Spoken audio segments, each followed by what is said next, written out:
দেশের ফুটবলে মিলেছে আরও একটি সুখবর, যেখানে এশিয়ান ফুটবলের এক শক্তিধর দলের কাছ থেকে ত্রিদেশীয় সিরিজে অংশগ্রহণের আমন্ত্রণ পেয়েছে বাংলাদেশ ফুটবল ফেডারেশন তথা বাফুফে, যা কিনা বদলে যাওয়া বাংলাদেশ ফুটবলের দারুণ অগ্রগতির দিকে ইঙ্গিত প্রদান করে। কোন সে দেশ যাদের আমন্ত্রণে বল পায়ে মাঠ মাতাবেন হামজা সৌমিত্রা, সে কথাই জানবো রিপোর্টে।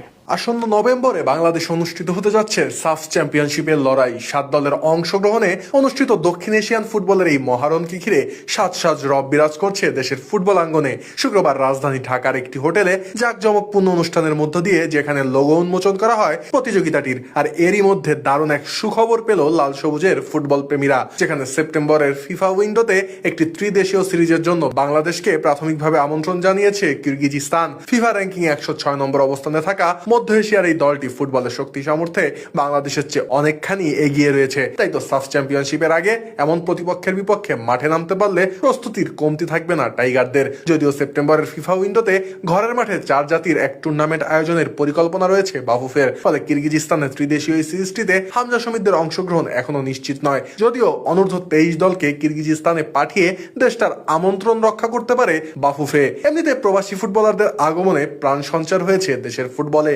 যেখানে হামজা চৌধুরী, সমিত সোম, ফাহমিদুল ইসলামদের আগমনে বদলে গেছে লাল সবুজের ফুটবলের চালচিত্র, যার ফলে সাম্প্রতিককালে এশিয়ান কাপের বাছাই পর্বে ভারতের বিপক্ষে দারুণ এক জয় পায় লাল সবুজের প্রতিনিধিরা। শুধু তাই নয়, সিঙ্গাপুর, হংকং, চায়নার মতো প্রতিপক্ষের বিপক্ষেও নজর কাড়া ফুটবল খেলে টাইগাররা, যার ফলশ্রুতিতে প্রথমবারের মতো ইউরোপ সফরের আমন্ত্রণ পায় বাংলাদেশ ফুটবল দল। আর ঐতিহাসিক সেই সফরে সান ম্যারিনোর মাটিতে তাদের বিপক্ষে 2-1 গোলে জয় নিয়ে ফেরে জামাল ভুঁইয়ার দল নয়া কোচ থমাস ডুলির নেতৃত্বে, যেখানে শুভ সূচনা পায় বাংলাদেশ দল। এমনিতে থমাস ডুলি বেশ স্বনামধন্য একজন কোচ। ইউএফা প্রো লাইসেন্সধারী মার্কিন যুক্তরাষ্ট্রের সাবেক এই সহকারী কোচের অধীনে বাংলাদেশ দল ভালো করবে এমনটা প্রত্যাশা দেশের ফুটবলের ভক্ত সমর্থকদের, কেননা এশিয়ান ফুটবলে কোচিং করাবার অভিজ্ঞতা রয়েছে মার্কিন এই কোচের, যেখানে ডুলির অধীনে ফিলিপাইন জাতীয় ফুটবল দল নিজেদের ইতিহাসের সেরা ফিফা র্যাঙ্কিং এ পৌঁছে এবং এশিয়ান কাপ বাছায় দুর্দান্ত ভূমিকা রাখেন তিনি। আর তাই সব দিক বিবেচনায় নতুন দিনের সূচনার ইঙ্গিত মিলছে লাল সবুজের ফুটবলে। এমন পরিস্থিতিতে কিরগিজস্তানের দেওয়া এই নিমন্ত্রণ ফিরিয়ে দেওয়া সমীচীন হবে না বলে বিশ্বাস দেশের ফুটবলের শুভাকাঙ্ক্ষীদের। তাদের মতে অন্তত দ্বিতীয় সারির একটা দল সেখানে পাঠিয়ে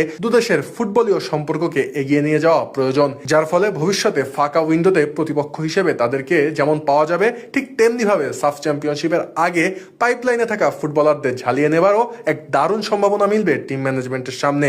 এমনিতেই Adam Abbas, Ronan Sullivan, Declan Sullivan ও ইব্রাহিম নেওয়াজদের মতন প্রতিভাবান ফুটবলাররা জাতীয় দলের দরজায় কড়া নাড়ছে। জাতীয় দলে এখনই তাদের সুযোগ না দিতে পারলেও কিরগিজস্তানে অনুষ্ঠিতব্য সেই ত্রিদেশীয় সফরে তাদের সুযোগ দেওয়া গেলে সেখানে তাদের পারফরমেন্সের উপর ভিত্তি করে সাফ চ্যাম্পিয়নশিপে বাংলাদেশ দলের মূল